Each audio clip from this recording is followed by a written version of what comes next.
Open letter to all Michael Jackson fans worldwide. To believe or not to believe, that is the question. Yesterday was a battlefield on Twitter, especially powerful since the day before it was announced the trial of involuntary manslaughter against Dr. Conrad Murray for killing Michael Jackson was postponed until September 2011, when it was scheduled to begin just a week later.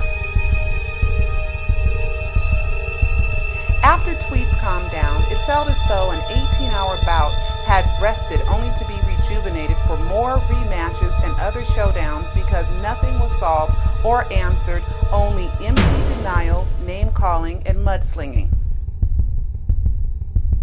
Jermaine Jackson, the legendary King of Pop's brother, decided around midnight on the 4th of May, which happens to be their mother Catherine's and older brother Jackie's birthday, to announce he disagrees with the death hoax of Michael Jackson. Seems logical to me.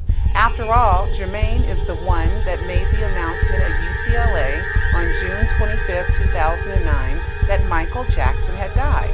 Many fans were shocked by this seemingly new revelation, but for me, it was just the same claim that Michael Jackson is dead. I, for one, believed Jermaine on that dreadful day and believed Michael Jackson was dead and nothing could change that. Death is so final, so I thought. It wasn't until 8 months later that I began to feel differently. Yes, I had heard a few clues and was able to reason them out with, Michael wouldn't do that to his children, his family, or his fans. And that worked for me for quite a while. There wasn't a day that passed that I didn't shed tears for Michael. The constant roller coaster ride of emotion went from, is he dead, to he is dead. This conflicting fixture in my thoughts caused turmoil in the place where final mourning should have landed. I eventually decided enough of this uncertainty. I had learned to trust and respect Michael Jackson's fans' astute knowledge of the man they love while covering the 2005 trial. There was no thing wacky or crazy about their information and research. So with that earned reputation, digging deep into the death hoax investigation to satisfy my own desire for peace of mind, I grabbed a hold of it and listened and read and watched everything I could on the death hoax of Michael Jackson. Michael can't die twice, and the worst thing I will discover is what was already announced. Michael Jackson died on June 25, 2009. That's it. I'm going to hear them out. The only outcome is an improvement that Michael is alive, a rather appealing possibility. Wow, what a barrage of information that was logical, reasonable, verifiable, and shocking was all unveiled. Hundreds of death hoax videos were made from solid evidence, deductive logic, reasonable proof, especially the earlier ones from Jonelle Starr on YouTube.com. She broke down Michael's final gift to us, his last rehearsal, coincidentally recorded brilliantly to document Michael's comeback performances called This Is It, in which, among other things, Michael demonstrated with sign language and on a mask. He wants his fans to see he is going underground during his Billie Jean performance. Then the Smooth Criminal skit, in which Michael chooses the movie Gilda, which is about a man who fakes his death. Could it be true? So of course I had to check for myself, so I ordered the movie Gilda, and sure enough, it was about a man who faked his death and comes back to life. Sony did claim copyright infringements on some of those early videos, so they were removed from the internet, but due to fair use policies with informing the public in an educational manner, we were able to put them in our documentary, Alive, Is Michael Jackson Really Dead? These are clues that were left by Michael himself, and there's hundreds more. Thoughts were, did Michael have a premonition that he was going to die, or did he leave his most dedicated fans and family members clues so that they not be so hurt and devastated by the loss? I justified all the massive amounts of coincidences and lounged into the annoyances the death hoax brought to mind. We must be imagining things because we want the King of Pop to come back. It's our imagination, and believers are putting stuff together for some type of comfort brought about by the normal denial of losing a loved one. Denial is one of the first phases of loss. Hopefully this will pass soon, I thought to myself. But it didn't. It just grew larger and larger. The clues kept coming and coming and still come today. For instance, in April 2011, Janet, Michael's sister, was on the cover of a magazine called Alive. What? The month before the trial is scheduled to begin? One can only chalk occurrences up to coincidences for so long, but after thousands of clues, it's too much to be coincidental. Knowing what death hoax investigators uncovered can lead any normal person to contemplate the death of the world's biggest superstar, Michael Jackson. And believe you me, I pondered over writing the first ever EmovieBook, Pseudocide, Did Michael Jackson Fake His Death to Save His Life? And stressed over releasing the documentary Alive, Is Michael Jackson Really Dead?, which was completed just before the preliminary hearing that I attended daily. Woo! Nothing in our documentary or EmovieBook was disputed in the testimony of more than 24 witnesses. The death hoax remains an accurate chronology of facts not addressed in those hearings. I even discovered the setups to the death of Michael Jackson, in which another one was confirmed by the first witness, Kenny Ortega, the director of This Is It, who said Michael told him the night before he died, "The illusion starts tomorrow." Was that another clue?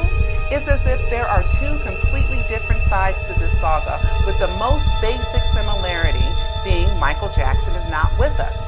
The death hoax doesn't totally surround itself with cardiologist Dr. Conrad Murray, who didn't know CPR, if you can believe that, and only include the events of that mysterious day, except for the fact that the surveillance tapes are erased and there's no matching face to verify the EMT witnesses are the same as the ones in the last photo of Michael in the ambulance, which has been proven to be fake. Brian Onksman, longtime Jackson friend and attorney, agrees to that one. So there's no captured proof of who came in and or out of Carrollwood that eventful day. Since covering the 2005 trial and supporting Michael completely when nearly all other media sources wanted to see him convicted and jailed, I held firm to the evidence and proof presented. The decision to support his innocence was mine. And despite the media peer pressure that had disdain for my opposing views, I forged ahead doing what I believed was right. We produced 13 30-minute shows that aired 5 nights per week in the metropolitan Los Angeles area, and later produced the documentary Behind the Scenes of the Michael Jackson Trial, first released in November 2005.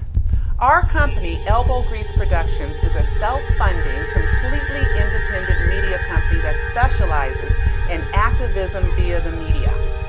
We paid to be a media company covering the 2005 trial. We paid for the equipment and production of the television shows. We paid for the airtime. Furthermore, we are not rich in dollars, only rich in will and determination. My mother taught me, if there's a will, there's a way. Those are words I live by, and obviously the Jacksons, the world's most famous entertainment family, were raised that same way too. The last thing the death hoaxers, or shall I say the believers, want to do is hurt Jackson's or taint Michael's legacy with any negativity. Elvis's image surely has more longevity due to his death hoax. What helped me to believe or not to believe is knowing that if Michael Jackson really did die on June 25, 2005, he'd LOVE love a death hoax. Tupac, Jim Morrison, and many others had one, so Michael gets one too. He's the biggest star of them all. I hate to even mention this most recent death hoax of the world's most hated man, Osama bin Laden. He even gets one, and the president of the USA announced his death. Death hoaxes are just a part of extremely famous people's fate, despite them being loved or even hated. But Michael is motivated to do something never done before. Come back? The Jacksons are savvy enough to know death hoaxes go with the territory. So why did Jermaine feel the need to drop the bomb that he doesn't believe in it? Well, plausible deniability is what comes to mind if Michael returns. Therefore, this must be the newest PR move because July 2011 or November 11th, 2011 is nearing. More on 11/11/11 soon, thanks to Piano Games for taking note of that from our Best of Joy video. Jermaine, many fans feel like your announcement came from nowhere. Fans have been asking any family member to address the death hoax for nearly 2 years, but the family remained quiet about it, allowing it to linger on and grow. But it's not your fault or even your ability to control it. The clues are too numerous now and must be addressed so the believers can have some answers to why there is no name on Michael's grave and why the snippets of Michael Jackson's song, A Place with No Name, was released via the internet, more notably TMZ, around the same time as the burial. This brings me to a call I made to Forest Lawn in October 2009, when I asked them where in the mortuary was Michael buried. FL replied, "We don't have Michael's body and we never had it." What did I just hear? The burial was televised from the grounds of Forest Lawn and the whole world believes Michael Jackson is buried there, and now you're denying it? Still, I reasoned out of that too. It wasn't until Valentine's Day 2010 that I was again being told about all the domains that were registered on June 25, 2009 that all related to Michael Jackson not being dead. That the thought came to mind to look for a website called MichaelJacksonComeback.com. That broke my resistance to the death hoax. To my shock and amazement, it was registered on the day that most represents love, Valentine's Day 2007. And the correlating website, ComebackMichaelJackson.com, was registered on June 25, 2009. Okay, Mike, this is too crazy of a coincidence to not have any meaning. Of course, he's explaining it's all for love. Purify your image so your children and family can have peace on earth, and the world can now more widely hear that you were never a pedophile due to the confessions by others. Your children can have a sympathetic introduction to the world without their veils. Your family's career can jump back into gear. All the projects you have been working on can become a reality. Your finances can become solvent. All your debts can be paid. And lastly, more people can see it's cool to be a Michael Jackson fan again. Yes, Michael Joe, I understand why you faked your death. It was the only way. And if by any chance you are dead, you can smile down and know it's all good now. Certainly, the ends justify the means. So for everyone who thinks we believers are crazy, you just don't know what we know.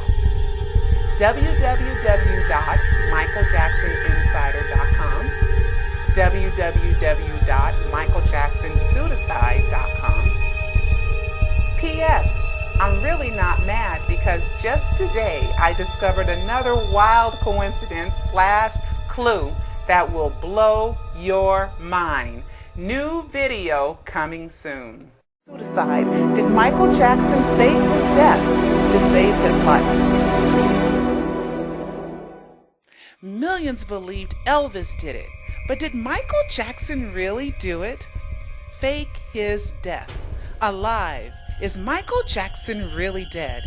Investigative journalist Pearl Jr. uncovered the facts in the 2005 trial. Now she's uncovered the most shocking true story of our lifetime. Alive. Is Michael Jackson really dead? This promises to blow your mind.